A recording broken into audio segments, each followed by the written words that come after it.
Hello everyone, welcome to BS से। उम्मीद करता हूँ सभी लोग बेहतर होंगे और अपनी स्टडी को बहुत बेहतर तरीके से कर रहे होंगे। मेरे प्रिय साथियों, आज इस क्लास में साथियों बोर्ड एग्जाम 2025 के लिए मैं 50+ एमसीक्यू करवाने वाला हूँ। पिछली लास्ट वीडियो में भी मैंने 50+ एमसीक्यू करवाया है और इस वीडियो में भी करवा रहा हूँ। आज की इस वीडियो से भी 5 नंबर तैयार होंगे, पिछले की वीडियो से भी 5 नंबर तैयार हो गए, मतलब 5-5 10 नंबर एमसीक्यू के तैयार हो गए हैं। बाकी 10 नंबर के लिए एक नेक्स्ट वीडियो में बात करेंगे। आज हमारा जो टॉपिक होने वाला है वो हिंदी गद्य साहित्य का विकास होने वाला है। तो अगर आपका इस टॉपिक से कोई भी डाउट है, कोई क्वेश्चन नहीं समझ में आ रहा है तो कमेंट करके पूछ सकते हैं। बाकी शुरू करेंगे आज इस क्लास को। लेकिन अगर आप चैनल पर पहली बार हैं, चैनल को सब्सक्राइब कर लीजिए। बोर्ड एग्जाम में अच्छा नंबर लाने के लिए इस चैनल को जरूर सब्सक्राइब करिए। आइए साथियों आगे बढ़ो।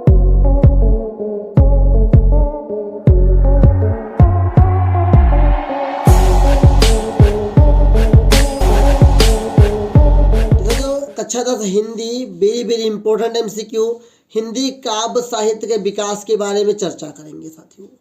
डायरेक्ट क्वेश्चन डायरेक्ट आंसर के हमारा पद्धति समय चल रहा है। नो कॉमेडी नो बकवास, ओनली एजुकेशन पे हम लोग काम कर रहे हैं।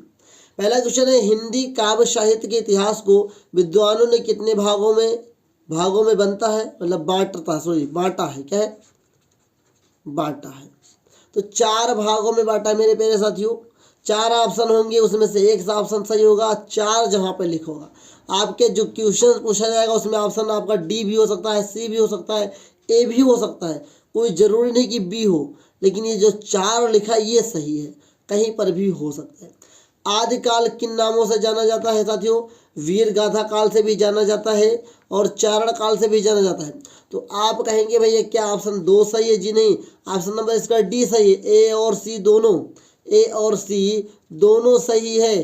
तो ये याद रखिएगा कि ये जो आपके पास संयोग वाला होगा वो भी सही जाता है। देखिए नरपत नाल की रचना है विशल देव रासो, मतलब नरपत नाल की रचना क्या है? विशल देव रासो। ठीक है। तुलसीदास किस शाखा के कवियों के नायक थे? सगुण काव्य शाखा। सगुण शाखा के साथियों क्या थे? तुलसीदास नायक थे। ओके। आधुनिक काल को कितने भागों में बांटा गया है? 5 भागों में बांटा गया है। आधुनिक काल को कितने भागों में बांटा गया है? 5 भागों में बांटा गया। ओके। आदिकाल की प्रमुख रचना का नाम बताइए। पृथ्वीराज रासो, इसको बहुत इंपॉर्टेंट है, याद कर लीजिए। आदिकाल की जो सबसे प्रमुख रचना कौन सी है? पृथ्वीराज रासो। सारंगधर रचनाकार है, मतलब सारंगधर जो है किसकी रचना या की रचना क्या है? हमीर रासो। क्या है? हमीर रासो। उल्टा पूछ सकता है, हमीर रासो की रचना है सारंगधर। ओके, सारंगधर की। ओके, उम्मीद करता हूँ समझ में जरूर आया होगा। अगला लिखा है, गीतावली के कवि का नाम है तुलसीदास। भैया 4 ऑप्शन है, मैं चारों को अगर बताऊंगा, पढ़ने बैठ जाऊंगा तो आपका ज़्यादा समय बर्बाद होगा और लास्ट टाइम समय नहीं मुझे आपको खपत करना है। आपके संग बस क्वेश्चन का सटीक आंसर बताना है। और मैं 4 ऑप्शन इसलिए रख दिया हूँ कि देख लीजिए कौन कौन से ऑप्शन आ सकते हैं। आइए साथियों, हिंदी साहित्य में किस काल को रीत काल कहा जाता है?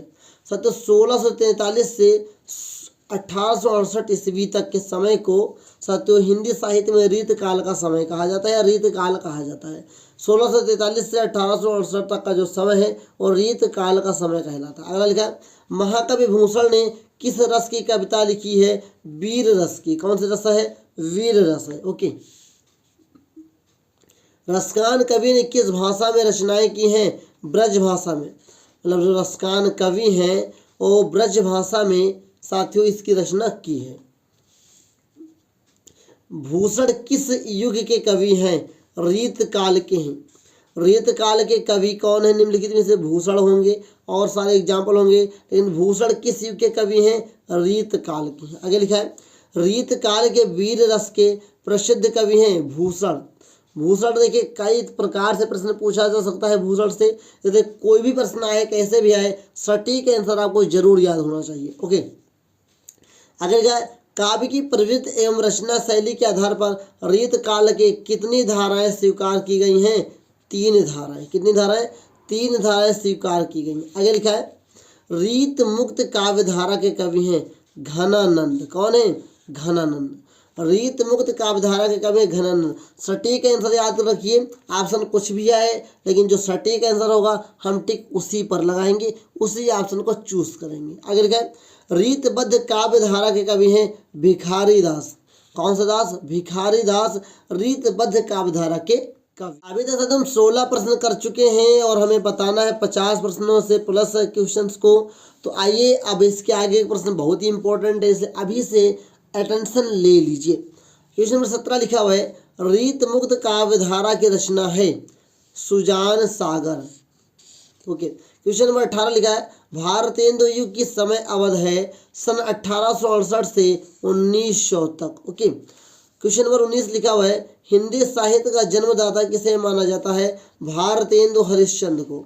ओके। क्वेश्चन नंबर 20 लिखा है भारतेंदु युग का अन्य नाम क्या है? नवजागरण काल है। क्या है? नवजागरण काल है। ओके। लिखा आधुनिक काल के समय की सीमा है। क्वेश्चन नंबर 22 है 1843 से अब तक का समय जो है वो आधुनिक काल का समय कहलाता है। कभी कभी क्या होता था तो कि 1843 के बाद का जो भी समय है वो कहाँ है? आधुनिक काल के है। और 1843 से पहले जो है वो अलग अलग समय में अलग अलग काल रहे हुए हैं। ओके। इसमें लिखा है क्वेश्चन नंबर आपका 23 है, लिखा है अयोध्या सिंह उपाध्याय हरिऔध किस युग के कवि हैं? द्विवेदी युग है। कौन सा युग है? द्विवेदी युग है। फिर लिखा है सुमित्रानंद पंत की रचना है निम्नलिखित में से सुमित्रानंद पंत की कौन सी रचना है? जो क्वेश्चन नंबर 24 कह रहा है युगांत। क्या है? युगांत किसकी रचना है? सुमित्रानंद पंत की रचना। अगला क्वेश्चन लिखा है साकेत और यशोधरा का रचना है। मतलब साकेत और यशोधरा को किसने लिखा है? क्वेश्चन नंबर 25 कह रहा है। साथियों क्वेश्चन नंबर 25 का ऑप्शन नंबर डी सही है। मैथिली शरण गुप्त जिन्होंने साकेत और यशोधरा की रचना की है। लिखा है क्वेश्चन नंबर 26 प्रिय प्रवास किसकी रचना है? ऑप्शन नंबर डी सही है। अयोध्या सिंह उपाध्याय हरिऔध की है। हरिऔध की है। ओके। हरिऔध। ओके। लिखा है क्वेश्चन नंबर 27 भारत भारती के रचनाकार है। मतलब भारत भारती किसने लिखा है? ऑप्शन नंबर ए सही है। मैथिली शरण गुप्त ने लिखा है। ओके। क्वेश्चन नंबर 28 लिखा है छायावादी काव्य का काल माना जाता है सन 1918 से 1936 तक का जो समय होता है उसे छायावादी काव्य का काल कहा जाता है। क्वेश्चन नंबर 29 लिखा है नीरजा के रचयिता का नाम है महादेवी वर्मा। महादेवी वर्मा जो है नीरजा के रचयिता है। मतलब नीरजा किसने लिखा है? महादेवी वर्मा ने लिखा है। अगला लिखा है छायावादी युग का आविर्भाव किस युग के बाद हुआ है? द्विवेदी युग के बाद हुआ है। सुमित्रानंद पंत की रचना है। क्वेश्चन नंबर 31 कह रहा है ऑप्शन नंबर बी से युगवाड़ी। युगवाड़ी किसकी रचना है? सुमित्रानंद पंत की रचना है। कभी कभी उल्टा सवाल भी पूछ सकता है, कभी कभी सीधा सवाल भी पूछ सकता है। तो कैसे भी सवाल पूछे, सवाल का जवाब आपको सोच समझ कर और सही देना है। नंबर 32 कह रहा है चिदम्बरा के रचनाकार है। मतलब चिदम्बरा को किसने लिखा है? तो इसका आंसर जो साथियों सही होगा क्वेश्चन नंबर 32 का साथियों ऑप्शन नंबर आपका सी सही है। सुमित्रानंद पंत। सुमित्रानंद पंत द्वारा कौन सी रचना लिखी गई है? चिदम्बरा। कभी कभी सवाल उल्टा भी पूछ सकता है और सीधा भी पूछ सकता है, लेकिन अगर आपको सटीक आंसर पता है तभी आप जवाब दे पाएंगे। आगे लिखा है सुमित्रानंद पंत की रचना नहीं है। यहाँ वेरी इंपॉर्टेंट नहीं है। बहुत बच्चे क्या करते हैं जल्दबाजी में पढ़ लेंगे सुमित्रानंद पंत की रचना है। अब यहाँ पे एक ये सही है, ये सही, ये सही है। जब नहीं शब्द हट जाएगा तो इसमें से कोई भी लगा क्या होगा, लेकिन वो गलत हो जाएगा। यहाँ पे लिखा हुआ नहीं, तो कौन सा नहीं है? कामायनी। लेकिन आपको कमेंट करके बताना है कामायनी किसकी रचना है। आगे लिखा क्वेश्चन नंबर 34 प्रगतवादी युग का आरंभ हुआ वर्ष 1936। ऑप्शन नंबर बी सही है। आगे लिखा है नागा अर्जुन की रचना है। मतलब नागा अर्जुन की कौन सी रचना है? क्वेश्चन नंबर 35 कह रहा है। ऑप्शन नंबर आपका डी सही है। प्यासी पथराई आंखें जो है वो नागा अर्जुन की एक रचना है। क्वेश्चन नंबर 36 कह रहा है प्रयोगवाद के प्रवर्तक है अज्ञे। प्रयोगवाद के प्रवर्तक कौन है? अज्ञे हैं साथियों। ओके। तीसरा ये वेरी इंपॉर्टेंट है जो सप्तक वाले क्वेश्चन है। तीसरा सप्तक काव्य संग्रह का प्रकाशन किस वर्ष हुआ? वर्ष 1959 हुआ। ऑप्शन नंबर आपका सी सही है। ओके। यहाँ पे क्वेश्चन नंबर आपके पास 38 लिखा हुआ है प्रयोगवादी काव्यधारा के कवि हैं आगे ऑप्शन नंबर आपका बी सही है। क्वेश्चन नंबर 40 लिखा हुआ है, एक यहाँ पर थोड़ी सी गलती हुई कि हमारा 38 के बाद 39 होना चाहिए, जो यहाँ पर 40 आ गए, इसलिए मैं मिसप्रिंट हुई, इसलिए मैं गलती से क्षमा चाहूँगा। लिखा है धर्मवीर भारती के रचना का नाम है, मतलब निम्नलिखित में से कौन सी रचना धर्मवीर भारती की होगी? ये कनुप्रिया, ऑप्शन नंबर आपका डी सही है। उम्मीद करता हूँ अभी तक हम लोग 39 क्वेश्चंस कर चुके हैं, लेकिन यहाँ पर सीरियल वाइज के हिसाब से देखा जाए तो 40 क्वेश्चंस हम लोग कर चुके हैं इस नंबर के हिसाब से देखा जाए तो। और इसी क्रम में अभी हम लोग को 15 से प्लस क्वेश्चंस को देखना है, जो कि बहुत ही मोस्ट इम्पोर्टेंट है। छोड़कर मत जाइएगा, आज इस क्लास को देख लेंगे, 5 नंबर का रोना नहीं रहेगा, बहुत अच्छी तरीके से तैयार होगा। पिछली क्लास से भी 5 नंबर आप लोग तैयार कर लीजिए, ये दोनों को मिला के 10 नंबर हो जाएगा। और एक नई वीडियो लेकर आऊँगा जिसमें 10 नंबर अटैच करवाऊँगा, और कम्प्लीटली आपका साथियों 20 MCQ सही निकलेंगे 20 नंबर के साथ, अगर आप अच्छी तरीके से रिवीजन और तैयार करके जरूर जाते हैं। मैंने इसलिए आपको सर्कल कर दिया है, रेक्टेंगल कर दिया है, आपको वही आंसर जरूर याद होना चाहिए। आइए सर आगे क्वेश्चन नंबर 41 देखें, प्रथम तार सप्तक काव्य संग्रह का प्रकाशन किस वर्ष हुआ? 1943। 1943 को प्रथम तार सप्तक काव्य संग्रह का प्रकाशन हुआ। लिखा दूसरा तार सप्तक का प्रकाशन वर्ष कब है साथियों? दूसरा तार सप्तक है साथियों वर्ष 1951 में प्रकाशित हुआ था। ओके, लिखा हुआ है क्वेश्चन नंबर 43, तार सप्तक के संपादक का नाम है, तार सप्तक के संपादक का नाम है अज्ञे। साथियों ये नाम भी इंपॉर्टेंट है, जरूर फंसेगा। आगे लिखा हुआ है प्रयोगवादी कवि है, क्वेश्चन नंबर 44 से ऑप्शन नंबर ए सही है, भारत भूषण अग्रवाल। भारत भूषण अग्रवाल किस युग के कवि हैं या कैसे कवि हैं? प्रयोगवादी कवि हैं। ओके, क्वेश्चन नंबर 45 लिखा हुआ है आंगन के पार द्वार के रचयिता हैं, मतलब आंगन के पार द्वार किसकी रचना है? अज्ञे की है, ऑप्शन नंबर आपका सी सही है। आगे क्वेश्चन नंबर 46 का वर्ष 1943 में प्रकाशित तार सप्तक का संपादक किसने किया?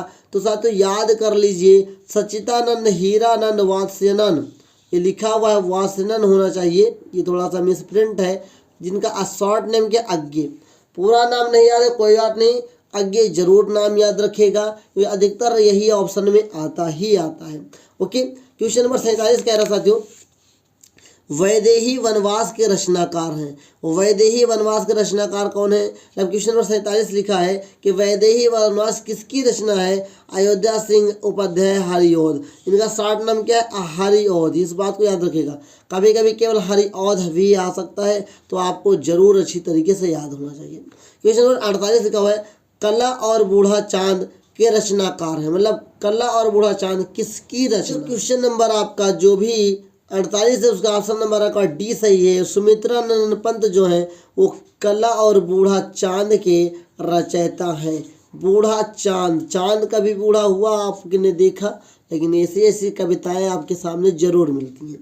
क्वेश्चन नंबर 49 लिखा हुआ है पद्मावत के रचनाकार हैं मलिक मोहम्मद जायसी, ये बहुत ही इंपॉर्टेंट है और वायरल क्वेश्चन है। ओके, आगे लिखा है क्वेश्चन 50 पंचवटी के रचनाकार हैं मैथिली शरण गुप्त, ऑप्शन नंबर आपका बी सही है। ओके, फिर लिखा है प्रगतवादी युग के कवि हैं, क्वेश्चन नंबर 51 है प्रगतवादी के कवि हैं त्रिलोचन, नागार्जुन, केदारनाथ अग्रवाल, ये तीनों हैं, इसलिए ऑप्शन नंबर आपका डी सही है, ये सभी।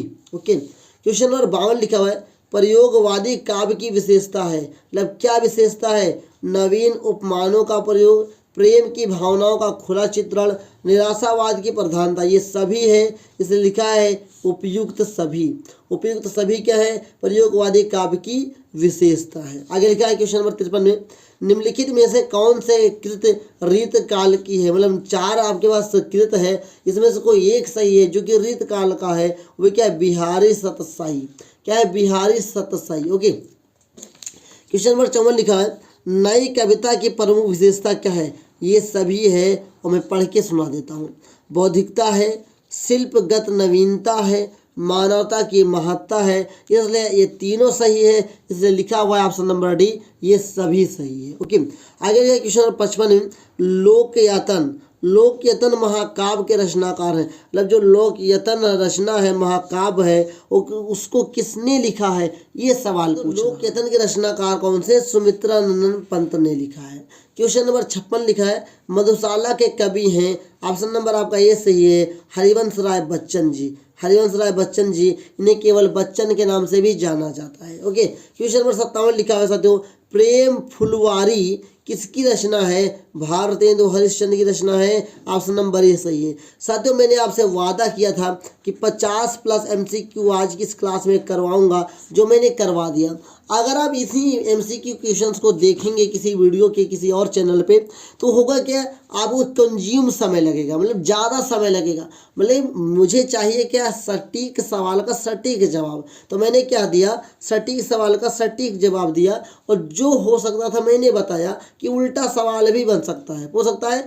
निम्नलिखित में भारतेंदु हरिश्चंद्र की रचना है, 4 दे देगा, जिसमें एक सही होगा प्रेम फुलवारी। तो ये आपको अगर सटीक सवाल का सटीक आंसर सही हो याद होगा, तो फिर हमसे क्या मतलब, कौन सही कौन गलत है। लेकिन चूंकि MCQ का मॉडल है, इसलिए मैंने 4 ऑप्शन आपके लिए लेकर आया। आप अच्छी तरीके से देख लीजिए और समझ लीजिए। अगर कोई भी पेपर समझ में ना आया हो, कोई भी सवाल समझ में ना आया हो, आप कमेंट करके पूछ सकते हैं। बाकी साथियों, मैंने इस वीडियो में आपको जो वादा किया था 50+ का, वो मैंने करके दिखाया। फिर भी अगर कोई डाउट है, कमेंट करके आप पूछ सकते हैं। बाकी आज के लिए रखता हूँ। अभी तक हम लोग 10 नंबर की तैयारी MCQ के लिए बहुत अच्छी तरीके से कर लिए हैं, जिसके लिए मैंने 100+ MCQ आपको करवा दिया है। अच्छी तरीके से देख लीजिए। फिर भी अगर कोई डाउट है तो कमेंट करके पूछ लीजिए। बाकी साथियों, हम लोग मिलेंगे नेक्स्ट क्लास में, जहाँ पर 10 नंबर के MCQ को कंप्लीट तैयार करेंगे, जिसको लेकर के 20 नंबर अच्छी तरीके से तैयार हो जाएगा। यही सबसे खतरा पैदा करता है। आइए साथियों, आगे बढ़ते हैं, और तब तक के लिए जय हिंद। मिलेंगे नेक्स्ट क्लास में। वंदे मातरम साथियों।